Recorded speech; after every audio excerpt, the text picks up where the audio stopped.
ചട്ടങ്ങൾ സ്റ്റേ ചെയ്യണമെന്ന ആവശ്യത്തിൽ കേന്ദ്ര സർക്കാരിന് സുപ്രീം കോടതിയുടെ നോട്ടീസ്. ഉപഹർജികളിൽ കേന്ദ്ര സർക്കാർ അടുത്ത മാസം 8-നകം മറുപടി നൽകണമെന്ന് കോടതി ആവശ്യപ്പെട്ടു.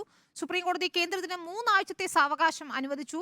ഹർജി അടുത്ത മാസം 9-ന് കോടതി വീണ്ടും പരിഗണിക്കും. ഞങ്ങളുടെ ലീഗൽ കറസ്പോണ്ടന്റ് ശ്യാം ദേവരാജ് നൽകും വിവരങ്ങൾ. ശ്യാമ, 4 ആഴ്ചത്തെ സമയമാണ് കേന്ദ്ര സർക്കാർ ചോദിച്ചതെങ്കിലും ഇപ്പോൾ 3 ആഴ്ച കോടതി അനുവദിച്ചിരിക്കുന്നു. ഏതൊക്കെ കാര്യങ്ങളിലാണ് ഇന്ന് വാദം നടന്നത്? ഈ ഉപഹർജികളിൽ വിശദീകരണം എന്ന് പറയുമ്പോൾ എന്തൊക്കെ കാര്യങ്ങളാണ് അതിൽ വരുന്നത്?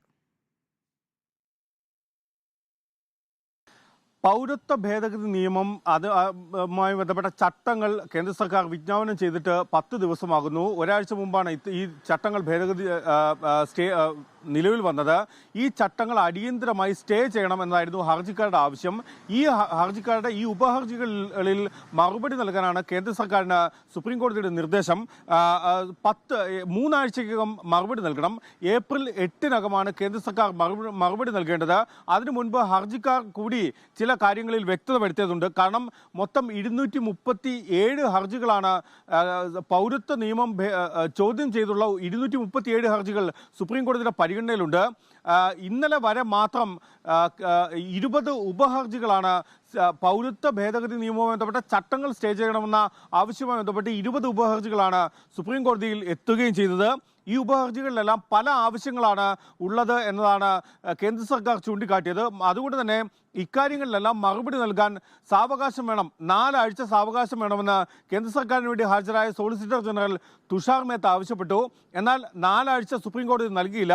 3 ആഴ്ചയ്ക്കകം ഏപ്രിൽ 8-നകം മറുപടി നൽകണമെന്നതാണ് സുപ്രീം കോടതി കേന്ദ്ര സർക്കാരിന് നൽകിയ നിർദ്ദേശം. അതിനു മുൻപ് ഈ 237 ഹർജികളുള്ളതിനാൽ പല ഹർജികളിലും പല ആവശ്യങ്ങളാണ്. അതുകൊണ്ട് തന്നെ ഈ ഹർജികളിലെ ആവശ്യങ്ങൾ എന്ത് എന്നത് ഒറ്റ അപേക്ഷയായി എഴുതി സുപ്രീം കോടതിക്ക് നൽകണം. അത് 5 പേജിൽ കൂടരുത് എന്നും ചീഫ് ജസ്റ്റിസ് അധ്യക്ഷനായ ബെഞ്ച് നിർദ്ദേശം നൽകിയിട്ടുണ്ട്. കേന്ദ്ര സർക്കാർ കൃത്യമായ ഒരു വിശദീകരണം കോടതിയിൽ നൽകിയിട്ടുണ്ടോ? ആരുടെയും പൗരത്വം റദ്ദാക്കാനല്ല ഈ നിയമം എന്നുകൂടി കേന്ദ്ര സർക്കാർ വിശദീകരിക്കുകയാണ്.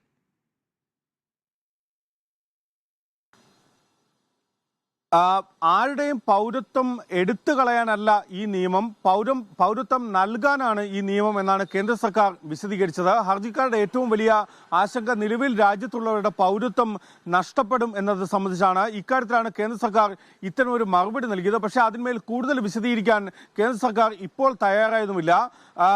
കാരണം ഇതിന്മേൽ വിശദമായ വാദം ഏപ്രിൽ 9-ന് സുപ്രീം കോടതി കേൾക്കുകയും ചെയ്യും. അതിനുശേഷം ആ സമയത്തായിരിക്കും സുപ്രീം കോടതിയിൽ എന്തുകൊണ്ട് ഈ ചട്ടങ്ങൾ എങ്ങനെയാണ് നടപ്പാക്കുക എന്നതടക്കമുള്ള കാര്യങ്ങളിൽ കേന്ദ്ര സർക്കാർ വ്യക്തത വരുത്തുകയും ചെയ്യുക.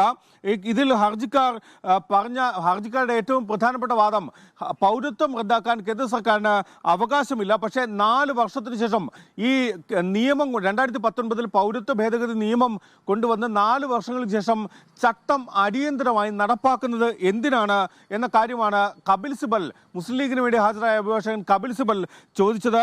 വിശാല ബെഞ്ച് വാദം കേൾക്കണമെന്ന മറ്റൊരു മുതിർന്ന അഭിഭാഷകയായ ഇന്ദിരാ ജയ്സിംഗും ആവശ്യപ്പെട്ടിട്ടുണ്ട്. ചട്ടങ്ങൾ നിലവിൽ വന്നത് ഇപ്പോഴാണ്, അതുകൊണ്ടാണ് ഇപ്പോൾ സ്റ്റേ ആവശ്യപ്പെടുന്നതെന്നും ഹർജിക്കാർക്ക് വേണ്ടി ഹാജരായ കപിൽ സിബൽ സുപ്രീം കോടതിയെ അറിയിക്കുകയും ചെയ്തിട്ടുണ്ട്. ഇതിൽ സുപ്രീം കോടതി ഇന്ന് വ്യക്തമാക്കിയത് കേന്ദ്ര സർക്കാരിന്റെ മറുപടി വാദം കേൾക്കും. ഇപ്പോൾ ഉപഹർജികളിൽ മറുപടി നൽകുന്നതിന് കേന്ദ്ര സർക്കാരിന് 3 ആഴ്ചത്തെ സമയം അനുവദിച്ചിരിക്കുകയാണ്. ശ്യാം ദേവരാജാണ് വിവരങ്ങൾ നൽകിയത്.